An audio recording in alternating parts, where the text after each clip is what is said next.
Want to know what I'm doing in the world's smallest shower? Yeah, me too. Stay tuned to find out.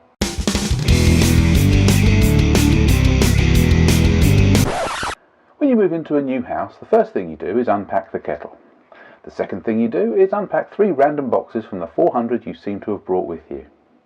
Then you wander around the house looking for stupid things that need to be fixed. This usually leads to DIY weekends where you spend 4 hours in B&Q and another 6 hours in a garden centre. Now, I'm not known for being gravitationally friendly, so I don't do ladders particularly well.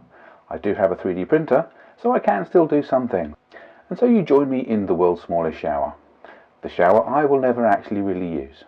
However, I have been reliably informed that it is lacking a few things.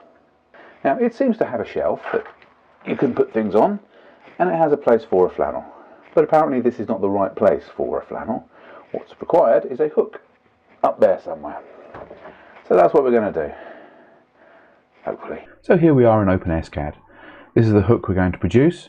It has quite a long piece here that fixes against the wall. We're going to stick some stickies on the back and a little piece here to stick out and hold the flannel. And at the top there we've got a little bit of knurling just to give it a bit of extra grip. We also have a little bit of branding because that's just what we do. Not that we're inviting people over, of course. And also some support here so that any weight gets transferred down the bottom there. This is a flannel, but this is what I do. Let's print this out and see what it does. Okay, so today we're not blessed with the best time lapses in the world, but maybe I'll find some cheesy music for next time. Or maybe I'll take it from a different angle. That's all coming in a later video anyway. Anyway, back to the show. So here we are back in the shower. We have our 3D printed part.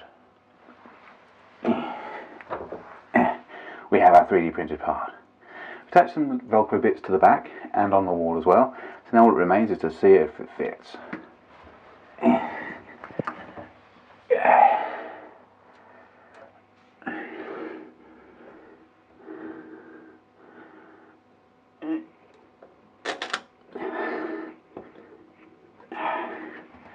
There we have it. Now we test to see if it works.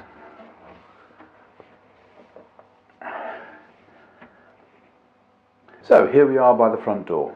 Now we all like to make a grand entrance, and that's great if you're just back from ballet class, as I do, as someone other than I do.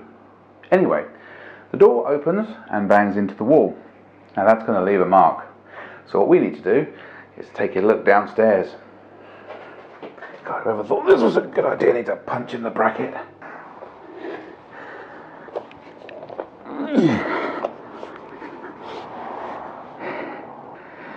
Right then, what we need is something that will go against the wall here, hopefully over the skirting board, and just stop the door from closing too far.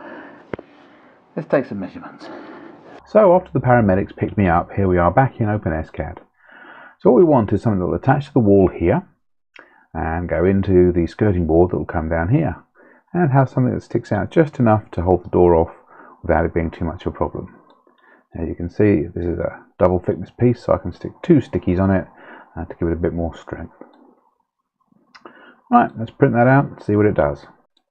Yes, another greatly angled time lapse. Maybe I should make up a little bit of music for you. Banana, banana, banana. Okay, maybe not then. Okay, back again. Here we have our part. Here we have the sticky fixers.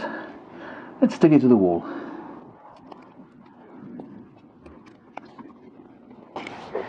There we have it.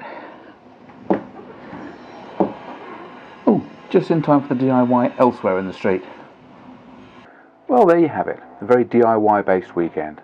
Unfortunately, I have one last thing I've got to do, and yes, that means you have to sit through yet another boring time lapse. Stay with me.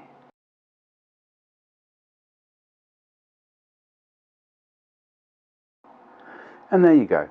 Now I've heard the DIY has to be done with a beer in your hand. Better late than never, I suppose. See if it works. Awesome. So if you've liked today, then give it a thumbs up. If you haven't, give it a thumbs down and let me know what I can do better in the comments. Time to subscribe and ring the bell as well so you know when I produce new content. Until next time, cheers.